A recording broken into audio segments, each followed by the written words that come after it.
नमस्कार दोस्तों, स्वागत है आपका आज के मुख्य समाचार में, जिसमें सबसे पहली बड़ी खबर में आपको बताएंगे कि राहुल गांधी ने शेयर किया सेना के जवानों का वीडियो, जिसके बाद मोदी सरकार को निशाने पर लेते हुए कहा कि मोदी खुद के लिए 8400 करोड़ का जहाज ले सकते हैं, लेकिन जवानों के लिए बुलेट प्रूफ ट्रक नहीं। इसी के साथ दूसरी बड़ी खबर में आपको बताएंगे कि राजस्थान में कांग्रेस का किसान सम्मेलन, सीएम गहलोत बोले कि किसानों के साथ खड़ी है राजस्थान की सरकार। और तीसरी बड़ी खबर में जिक्र होगा उत्तर प्रदेश का, जहां पर अखिलेश यादव ने योगी आदित्यनाथ पर बोला हमला, कहा कि जब सीएम असुरक्षित तो जनता का अंदाजा लगाइए। तो दोस्तों, हर एक खबर की गहराई में आपको ले जाएंगे, लेकिन उससे पहले अगर आपको भी ऐसा लगता है कि मोदी राज में किसानों का जबरदस्त नुकसान हुआ है, तो आप अभी इस वीडियो को लाइक कीजिए और इस लाल बटन को दबा के इस चैनल को फ्री में सब्सक्राइब करके घंटी बजाइए और कमेंट में लिखिए जय हिंद। दोस्तों, रुक करते हैं तमाम बड़ी खबरों की तरफ। राहुल गांधी ने शेयर किया सेना के जवानों का वीडियो, कहा मोदी खुद के लिए 84 करोड़ का जहाज ले सकते हैं, लेकिन जवानों के लिए बुलेट प्रूफ ट्रक नहीं। जी हां दोस्तों, सियाचिन और लद्दाख में तैनात जवानों को ठंड के कपड़े और अन्य सामानों की भारी कमी होने का खुलासा कैग रिपोर्ट में होने के बाद से कांग्रेस के पूर्व अध्यक्ष राहुल गांधी प्रधानमंत्री नरेंद्र मोदी पर हमलावर हैं। उन्होंने कहा है कि पीएम मोदी खुद के लिए 84 करोड़ का जहाज ले सकते हैं, लेकिन जवानों की सुरक्षा की उन्हें परवाह नहीं है। राहुल गांधी ने शनिवार को एक वीडियो शेयर कर प्रधानमंत्री नरेंद्र मोदी पर निशाना साधा है। इस वीडियो में एक ट्रक के भीतर बैठे कुछ जवानों को आपस में बात करते दिखाया गया है। एक जवान कहता है, नॉन बुलेट प्रूफ गाड़ी में भेजकर हमारी जान से खिलवाड़ किया जा रहा है। इस वीडियो को सोशल मीडिया पर पोस्ट कर राहुल ने लिखा है कि हमारे जवानों को नॉन बुलेट प्रूफ ट्रकों में शहीद होने भेजा जा रहा है और प्रधानमंत्री के लिए 8400 करोड़ का हवाई जहाज, क्या यह न्याय है? इससे पहले भी राहुल ने प्रधानमंत्री पर नए विमान को लेकर निशाना साधा था। शुक्रवार को उन्होंने कहा था कि पीएम मोदी ने अपने लिए 84 करोड़ का हवाई जहाज खरीदा। इतने में सियाचिन लद्दाख सीमा पर तैनात हमारे जवानों के लिए कितना कुछ खरीदा जा सकता था। 30 लाख गर्म कपड़े, 60 लाख जैकेट, दस्ताने, 67 लाख 20,000 जूते, 16 लाख 80,000 ऑक्सीजन सिलेंडर लिए जा सकते थे। प्रधानमंत्री को सिर्फ अपनी इमेज की चिंता है, सैनिकों की नहीं। रुक करते हैं अगली खबर की तरफ। कांग्रेस का किसान सम्मेलन, सीएम गहलोत बोले किसानों के साथ खड़ी है राजस्थान सरकार। जी हां दोस्तों, राजस्थान विधानसभा का विशेष सत्र बुलाकर गहलोत सरकार चुनौती देगी उन नए कृषि कानूनों को जो केंद्र की मोदी सरकार ने बनाए हैं। बिरला सभागार में प्रदेश कांग्रेस की ओर से आयोजित किसान सम्मेलन को मुख्यमंत्री अशोक गहलोत और प्रदेश कांग्रेस के अध्यक्ष गोविंद सिंह डोटासरा समेत प्रमुख नेताओं ने संबोधित किया। सीएम गहलोत ने कहा कि राजस्थान सरकार हमेशा किसान के संग खड़ी मिलेगी। गहलोत ने संकेत दिए कि राहुल गांधी राजस्थान आ सकते हैं। डोटासरा ने कहा कि नए कृषि कानून किसान को बर्बाद कर देंगे। कांग्रेस का संघर्ष जारी रहेगा। अखिल भारतीय कांग्रेस कमेटी के आह्वान पर प्रदेश कांग्रेस ने केंद्र सरकार के किसानों से जुड़े कानूनों के खिलाफ जयपुर के बिरला सभागार में सम्मेलन किया। कांग्रेस नेताओं ने आरोप लगाए कि केंद्र सरकार कोरोना की बजाय किसानों को खत्म करने पर आमदा है। आरएलडी और माकपा विधायक भी कांग्रेस के मंच से करते हैं और दलगत सियासत से ऊपर उठकर एकजुटता के साथ किसानों के हक में आवाज बुलंद की। सम्मेलन को संबोधित करते हुए मुख्यमंत्री अशोक गहलोत ने कहा कि कोरोना महामारी के बीच केंद्र सरकार 3 काले कानून क्यों लेकर आई? ऐसी कौन सी इमरजेंसी थी? पीएम मोदी और केंद्र सरकार को मालूम था कि अभी कोई कुछ कहने वाला नहीं है, इसलिए ये काले कानून ले आए। कृषि पर कानून लाने का अधिकार राज्यों का है, उस पर केंद्र कानून बना रहा है। बिना किसानों की राय लिए और संसद में बिना बहस का बिल पारित करा दिए। सीएम ने कहा कि केंद्र की नीयत में खोट था, इसीलिए राज्यसभा में डिवीजन मांगने के बावजूद वोटिंग नहीं करवाई। कोरोना संकट के बीच यह बिल लाने की क्या जरूरत थी? कोरोना से लोग तकलीफ हैं। विधानसभा का सत्र इसे लेकर बुलाया जाएगा। सम्मेलन में पीसीसी चीफ गोविंद सिंह डोटासरा ने कहा कि हम ऐसे समय में सम्मेलन कर रहे हैं जब कुशल प्रबंधन के बावजूद कोरोना फैल रहा है, लेकिन केंद्र की मोदी सरकार कोरोना को खत्म करने की बजाय किसानों को खत्म करने का काम कर रही है। डोटासरा ने कहा कि भूमि अध्यादेश के खिलाफ कांग्रेस ने लड़ाई लड़ी और केंद्र सरकार को वो बिल वापस लेना पड़ा।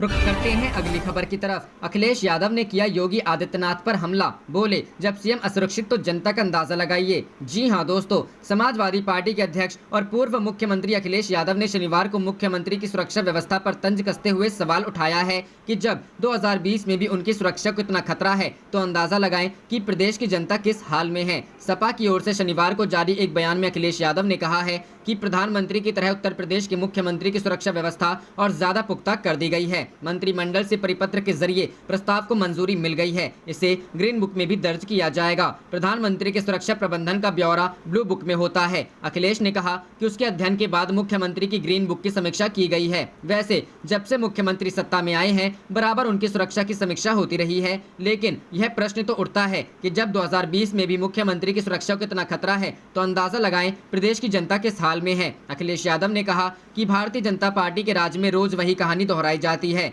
उन्होंने राष्ट्रीय अपराध रिकॉर्ड ब्यूरो की 2019 की रिपोर्ट के हवाले से बताया कि प्रदेश में अनुसूचित जाति और जनजाति उत्पीड़न संबंधी कुल मामलों में 12% की वृद्धि हुई है। उत्तर प्रदेश में महिलाओं के विरुद्ध अपराध के सर्वाधिक 59,853 मामले दर्ज हुए, जिसमें 18 वर्ष से कम आयु की बच्चियों के साथ दुष्कर्म की प्रदेश में 272 घटनाएं पुलिस रिकॉर्ड का हिस्सा बनी। 2019 में बलात्कार के 3065 मामले दर्ज हुए।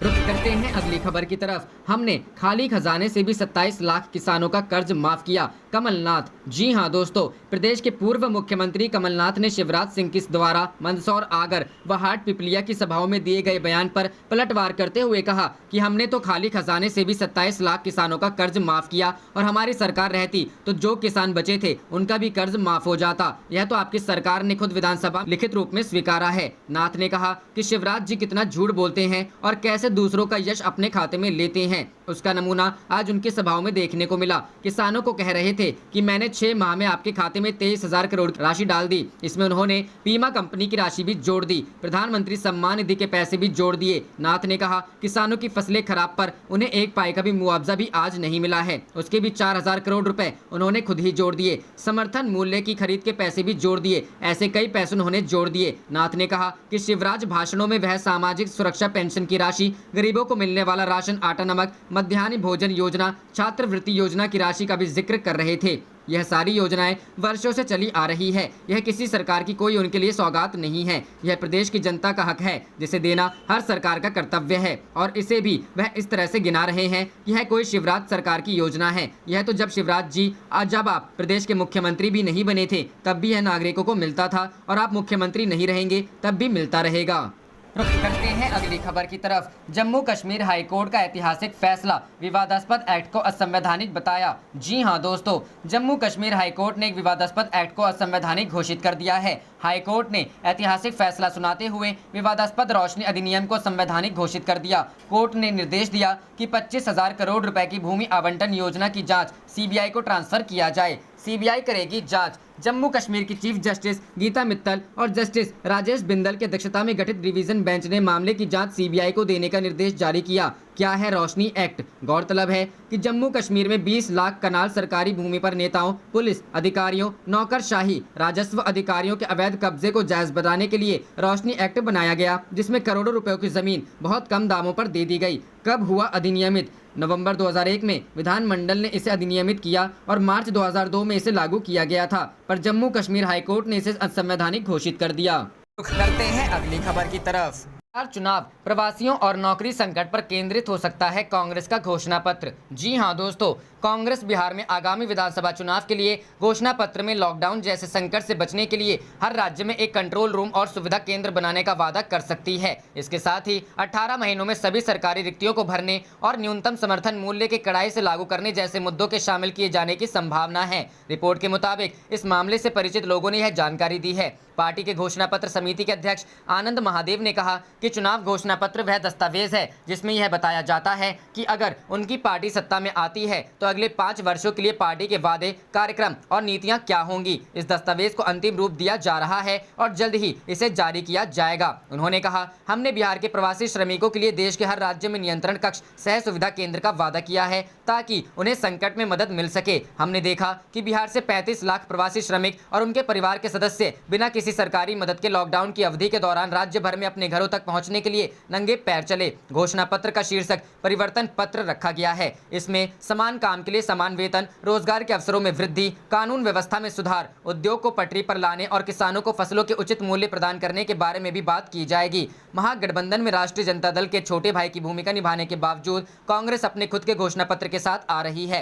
अगले 5 वर्षों के लिए अपनी सरकार की प्राथमिकताओं और उद्देश्यों को रेखांकित करने के लिए इसमें से कुछ महत्वपूर्ण बिंदुओं को एक साझा न्यूनतम कार्यक्रम में शामिल किया जाएगा। यदि महागठबंधन सत्ता में आती है तो गठबंधन सरकार को सुचारू ढंग से चलाने के लिए एक समन्वय समिति भी होगी। रुख करते हैं अगली खबर की तरफ। राहुल, तेजस्वी और कन्हैया साथ करेंगे प्रचार। जी हां दोस्तों, बिहार में पहले चरण के चुनाव प्रचार में महागठबंधन के बड़े नेता एक साथ प्रचार करेंगे या नहीं, फिलहाल यह साफ नहीं हो सका है। उनका संयुक्त चुनाव प्रचार कार्यक्रम अभी तक तय नहीं हो सका है। पहले फेज में 17 सीटों पर नामांकन के बाद शुक्रवार को स्क्रूटनी का वक्त भी समाप्त हो गया, पर 12 अक्टूबर के बाद ही आरजेडी और कांग्रेस का संयुक्त प्रचार कार्यक्रम बनने की संभावना है। राजद के तेजस्वी यादव के जगह जगह जाने के लिए चौपर का बंदोबस्त किया गया है, बुकिंग भी की जा चुकी है। कहा जा रहा है कि तेजस्वी 243 विधानसभा क्षेत्रों में जाएंगे। वहीं बिहार में कांग्रेस राहुल और प्रियंका गांधी से प्रचार करा सकती है। सूत्रों ने प्रदेश कांग्रेस चीफ शक्ति सिंह गोहिल की योजना के हवाले से बताया कि हर चरण में राहुल प्रियंका की 2 सभाएं होंगी। बिहार में महागठबंधन में इस बार राजद, कांग्रेस और वाम दल साथ हैं। ऐसे में सवाल उठना लाजमी है कि क्या राहुल गांधी, तेजस्वी यादव और लेफ्ट की ओर से पूर्व जेएनयू छात्र कन्हैया कुमार साथ प्रचार करेंगे या नहीं। हालांकि इस सवाल का स्पष्ट जवाब नहीं नजर आ रहा है, मगर इस तरह का नजारा चुनाव और मतदाताओं के लिए बेहद रोचक होगा। रुख करते हैं अगली खबर की तरफ। कृषि कानूनों पर बटे राजनीतिक दल, खेती किसानी बनेगा बिहार विधानसभा चुनाव 2020 का बड़ा मुद्दा। जी हां दोस्तों, बिहार का चुनाव लंबे समय के बाद घोटालों, रोजगार और भ्रष्टाचार से इतर अन्य मुद्दों पर भी शास्त्रार्थ का गवाह बनेगा। इसमें खेती किसानी भी बड़ा मुद्दा होगा। चुनाव के ठीक पहले 3 कृषि कानून बनाकर केंद्र सरकार ने हवा दे दी है। इन कानूनों पर बिहार समेत पूरा देश 2 ध्रुवों में बटा है। सत्ताधारी दल बेशक इसका तरफदार है तो विरोधी पार्टियां इसे किसानों के गर्दन पर चाकू चलाने जैसा मानती है। बिहार में 2006 से ही यह कानून लागू है, लेकिन इस बार इसे मुद्दा बनने का मौका मिला है। लोकसभा चुनाव में मसला कुछ अलग रहता है।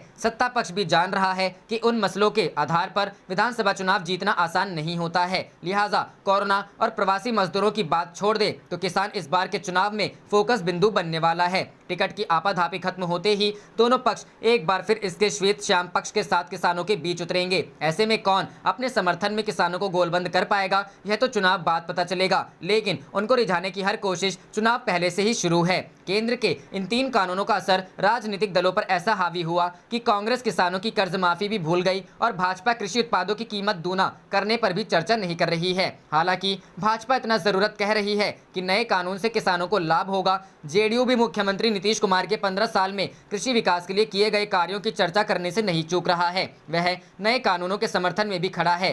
5 बार बिहार के मिले कृषि कर्मण पुरस्कार की चर्चा के बहाने किसानों की पीठ थपथपाने के साथ सरकार की योजनाओं को भी भुनाने का प्रयास शुरू हो गया है। किसान सम्मान योजना की चर्चा के साथ बीमा योजना को खत्म कर राज्य सरकार द्वारा चलाई गई अपनी फसल सहायता योजना और बाढ़ सुखाड़ में मिलने वाले इनपुट अनुदान की चर्चा भी सत्ताधारी दल करने लगे हैं। नए कानूनों को सत्ताधारी दल के उम्मीदवार व बड़े नेता किसानों की स्वतंत्रता का मूल मंत्र बताते हैं। उनके अनुसार किसानों को अपने उत्पाद की कीमत तय करने की स्वतंत्रता मिलेगी तो किसान अपना अनाज देश की किसी मंडी में बेच सकेंगे। इसके उलट विपक्ष में खड़े लोग इस सवाल से सत्ता पक्ष को घेरते हुए किसानों को सच बताने में लगे हैं कि सरकार बताए अभी किस कानून से किसान दूसरी मंडियों में अनाज नहीं बेच पाते हैं। राज्य में किसानों के पास औसत 2 एकड़ ही जमीन है। इतने छोटे किसान कैसे अपना अनाज बेचने बाहर जाएंगे। उनका आरोप यह भी है केंद्र सरकार इन नए कानूनों के सहारे किसानों की जमीन को अपने चहेते लोगों के हाथों में गिरवी रखने की साजिश कर रही है। साथ ही न्यूनतम समर्थन मूल्य की व्यवस्था को खत्म करना चाहती है। कांग्रेस के बिहार प्रभारी शक्ति सिंह गोहिल ने इस मसले पर आंदोलन की शुरुआत चुनाव की घोषणा के साथ ही कर दी है।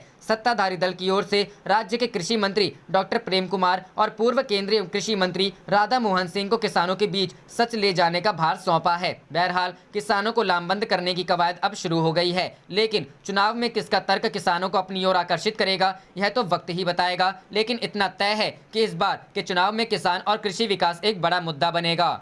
रुख करते हैं अगली खबर की तरफ। बिहार विधानसभा चुनाव के लिए आरजेडी ने तीसरे चरण के लिए सिंबल देना शुरू किया, जाने किन्हें मिला। जी हां दोस्तों, बिहार विधानसभा चुनाव को लेकर अभी तक दूसरे चरण के लिए नामांकन प्रक्रिया शुरू हो गई है। एक तरफ जहां अधिकांश पार्टियों ने उम्मीदवारों को सिंबल नहीं दिया है, वहीं राजद ने अब तीसरे चरण के लिए भी सिंबल बांटना शुरू कर दिया है। तीसरे चरण के तहत राजद ने अब तक सराय रंजन से अरविंद कुमार सहनी को प्रत्याशी बनाया है। गायघाट से निरंजन राय को सिंबल दिया गया है। नरपतगंज से अनिल कुमार यादव, निर्मली से यदुवंश यादव प्रत्याशी होंगे। सुरसंड से अब्बू दोजाना को फिर टिकट मिला है। बाजपट्टी से मुकेश यादव, ढाका से फैसल रहमान, मोतिहारी से ओम प्रकाश सहनी, नरकटियागंज से डॉक्टर शमीम अहमद को सिंबल मिला है। इससे पहले दूसरे चरण के तहत होने वाले चुनाव के लिए राजद ने अपने हिस्से आने वाली सीटों पर 3 दर्जन से अधिक प्रत्याशियों को सिंबल दे दिए हैं। तीसरे चरण के कुछ प्रत्याशियों को भी सिंबल दिया गया है। हालांकि कोई अधिकृत सूची जारी नहीं की गई है। पार्टी ने अपने कई मौजूदा विधायकों के टिकट भी काट दिए हैं। सामाजिक समीकरण को देखते हुए नए चेहरों को उतारा गया है। वहीं कुछ विधायकों को टिकट कटने की स्थिति में कहीं समायोजित करने का भरोसा भी दिलाया गया है। रघुनाथपुर सीट पर पार्टी ने अभी सिंबल तो नहीं दिया है, लेकिन यहां से बाहुबली शहाबुद्दीन की पत्नी हिना शहाब के चुनाव लड़ने की संभावना है। रुख करते हैं अगली खबर की तरफ। रामविलास पासवान की अंतिम यात्रा शुरू। जी हां दोस्तों, दिवंगत केंद्रीय मंत्री रामविलास पासवान का राजकीय सम्मान के साथ आज अंतिम संस्कार किया जाएगा। उनके पुत्र और लोजपा अध्यक्ष चिराग पासवान उन्हें मुखाग्नि देंगे। रामविलास पासवान की शव यात्रा उनके पटना स्थित कृष्णापुरी आवास से जनार्दन घाट के लिए निकल चुकी है। बता दें कि रामविलास पासवान का गुरुवार शाम दिल्ली के एक अस्पताल में निधन हो गया था। उनका पार्थिव शरीर शुक्रवार शाम पटना लाया गया, जिसके बाद विधानसभा और पार्टी ऑफिस में उन्हें श्रद्धांजलि दी गई। बिहार के मुख्यमंत्री नीतीश कुमार सहित राज्य के कई नेताओं ने पासवान के पार्थिव शरीर पर पुष्प अर्पित किए और श्रद्धांजलि दी। इससे पहले शुक्रवार को दिल्ली में उनके आवास पर रामविलास पासवान का पार्थिव शरीर रखा गया था, जहां राष्ट्रपति रामनाथ कोविंद, पीएम मोदी, गृह मंत्री अमित शाह समेत वरिष्ठ नेताओं ने उन्हें श्रद्धांजलि दी थी। रामविलास पासवान की अंतिम यात्रा उनके पटना वाले घर से निकल चुकी है। दीघा घाट पर राजकीय सम्मान से अंतिम संस्कार किया जाएगा। अंतिम यात्रा शुरू होने से पहले एसके पुरी स्थित उनके आवास पर माहौल काफी भावुक हो गया था।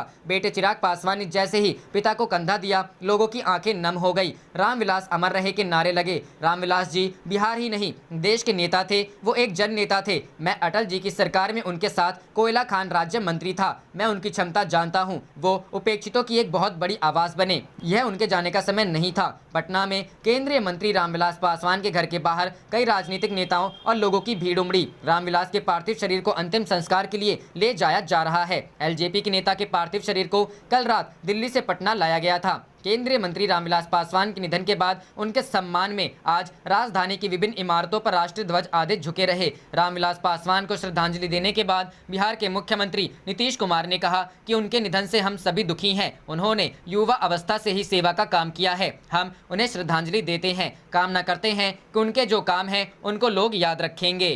रुख करते हैं अगली खबर की तरफ। मध्य प्रदेश उपचुनाव 2020, कांग्रेस का दावा, सर्वे ने उड़ाई बीजेपी की नींद। जी हां दोस्तों, जैसे जैसे मध्य प्रदेश उपचुनाव के मतदान की तारीख नजदीक आती जा रही है, वैसे वैसे सियासी पारा भी गर्म होता जा रहा है। मध्य प्रदेश में सरकार किसकी बनेगी, इसका फैसला तो 10 नवंबर को होगा, लेकिन इसके पहले दोनों ही दलों बीजेपी कांग्रेस द्वारा जीत का बड़ा दावा किया जा रहा है। हालांकि चुनौती दोनों दलों के लिए है। बीजेपी को जहां सरकार बचाने की कवायद में लगी है, वहीं कांग्रेस कमबैक की तैयारी में जुटी हुई है। इसी बीच एक बार फिर सोशल मीडिया पर तेजी से एक्टिव मध्य प्रदेश कांग्रेस ने बड़ा दावा किया है।